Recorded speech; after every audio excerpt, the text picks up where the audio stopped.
Okay, so in this section, we're going to talk about craniosynostosis and we're going to talk about hydrocephalus.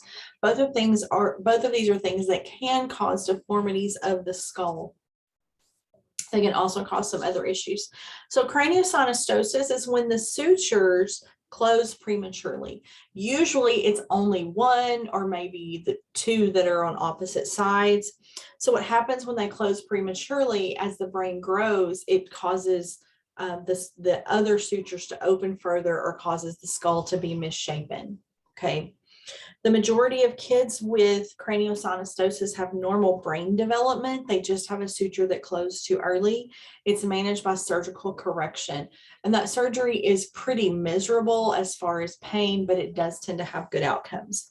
Now, if all of the sutures are closed prematurely and the head is small, it's called microcephaly, that's usually because the brain stopped growing.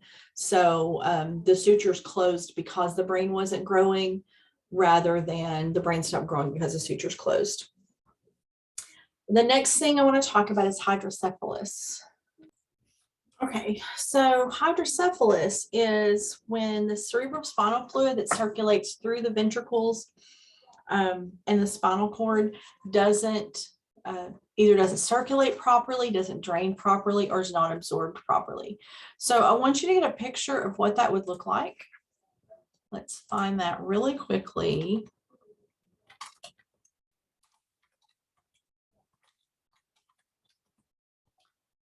Found this picture just a minute ago. Okay. Okay, so this is normal. This is what the normal ventricles look like. They are spaces, they have fluid, and that fluid circulates. It goes down, surround the spinal cord and back up.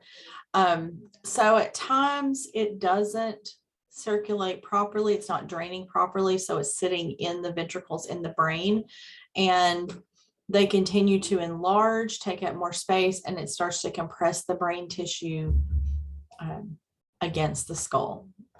So the danger there, the risk there is increased intracranial pressure.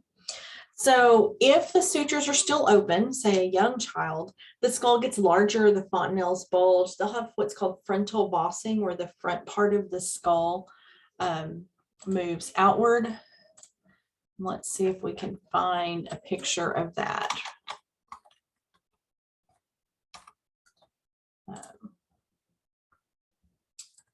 There's some pretty severe images of frontal bossing here. So we can see the skull's enlarging, this frontal plate is pushing outward.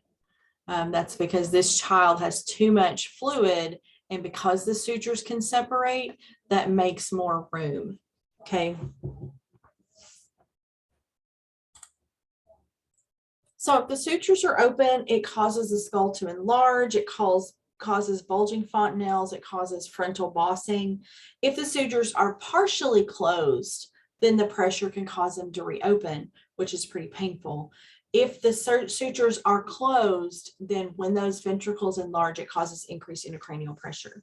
So increased intracranial pressure leads to the setting sun sign, and we looked at that in a previous in that previous video. Sluggish pupils, headache, nausea, vomiting, other neurological signs. Okay, so usually hydrocephalus is associated with some kind of a structural defect that doesn't allow proper drainage of the cerebrospinal fluid.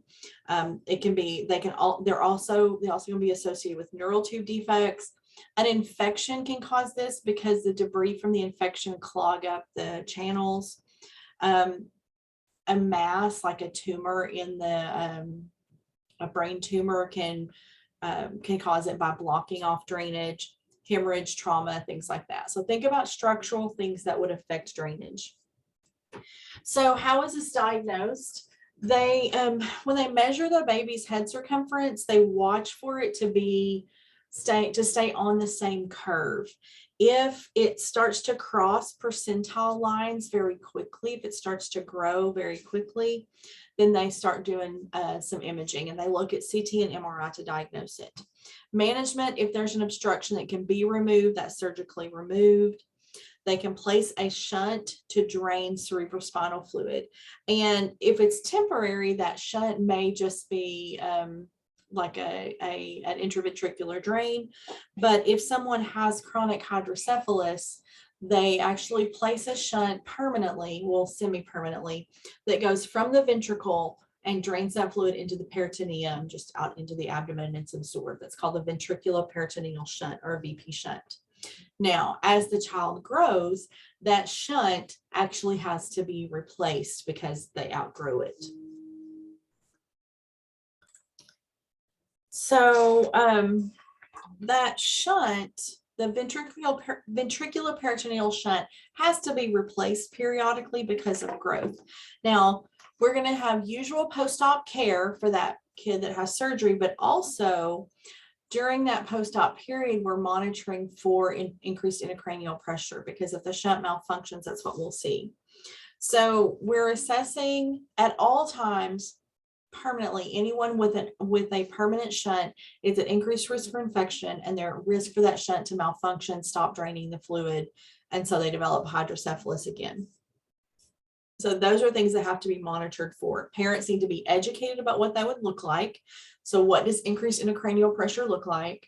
So this kid has a VP shunt, they get a stomach, or they're vomiting. Is it a stomach bug, or is it that their shunt has failed? Okay. And they also need to know what signs of infection in the neurologic system would look like. So lots and lots of family education and support. Prognosis depends on the cause. If it's simple hydrocephalus with nothing else going on, then prognosis is pretty good. It can be associated with cognitive disability, because sometimes the same thing causes both things. Now, if hydrocephalus is untreated, it does eventually cause damage to the brain tissue, and so they have cognitive and other disabilities due to that. All right, in the next section, we're going to talk about head injuries.